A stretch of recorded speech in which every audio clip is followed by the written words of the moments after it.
राजा और बूढ़ा आदमी।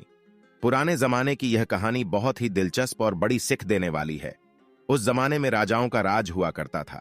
भिन्न भिन्न प्रकार के राजा हुआ करते थे और विभिन्न प्रकार की उनकी आदतें हुआ करती थीं। एक राजा ऐसे थे जिन्होंने अपने लोगों को यह कहकर रखा था कि अगर वो किसी की तारीफ में वाह कह दे तो उस व्यक्ति को इनाम में 1000 सोने की मोहरें दे दी जाए। हालांकि यह राजा इतनी आसानी से किसी की बातों से या काम से प्रभावित नहीं होता था, इसलिए उसके आदमियों को कभी किसी को सोने की मोहरें देने की नौबत आई ही नहीं। एक बार राजा अपने आदमियों के साथ शिकार करने के लिए जंगल जा रहा था। बीच सफर में एक बूढ़े आदमी का घर आया। राजा ने देखा कि वह बूढ़ा आदमी उम्र में 90 साल से भी ज्यादा का लग रहा है। उसके हाथ पैर कांप रहे हैं, फिर भी वह बड़ी मेहनत से एक फल देने वाला पेड़ का पौधा अपने घर के बगीचे में लगा रहा था। राजा को उस बूढ़े आदमी को ऐसा करते देख बहुत आश्चर्य हुआ। राजा का सोचना था कि बूढ़ा जो फल का पौधा लगा रहा है उसे अच्छी तरह से बड़े होकर फल देने में कम से कम 10 साल लग जाएंगे। बूढ़े आदमी की हालत देखकर लगता था कि वह शायद ही 1-2 साल और निकाल पाएगा। फिर बूढ़ा आदमी क्यों इतनी मेहनत और तकलीफ उठा रहा है?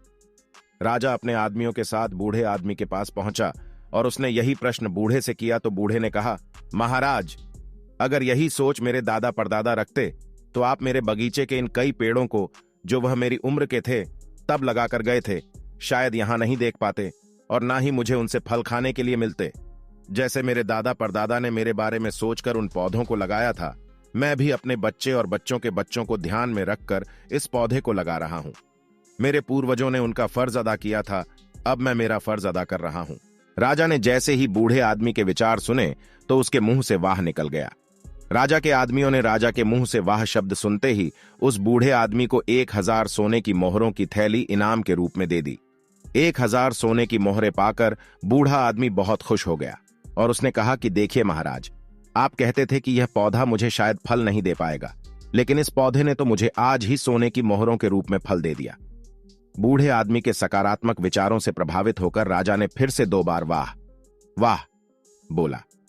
राजा के आदमियों को तो आदेश के अनुसार हर वाह शब्द के लिए 1000 सोने की मोहरें देनी थी, इसलिए उन्होंने बूढ़े आदमी को 2000 सोने की मोहरें और दे दी।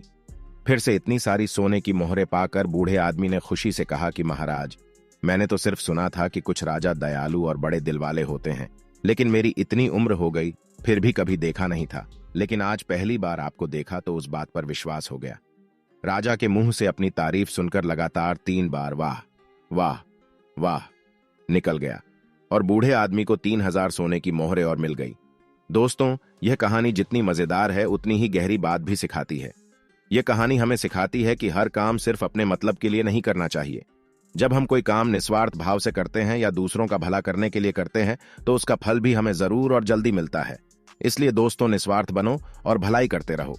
तो दोस्तों, आपको यह कहानी कैसी लगी हमें कमेंट बॉक्स में जरूर बताएं और ऐसे ही कहानियां और पाते रहने के लिए हमारे चैनल को सब्सक्राइब जरूर से कर लें। धन्यवाद।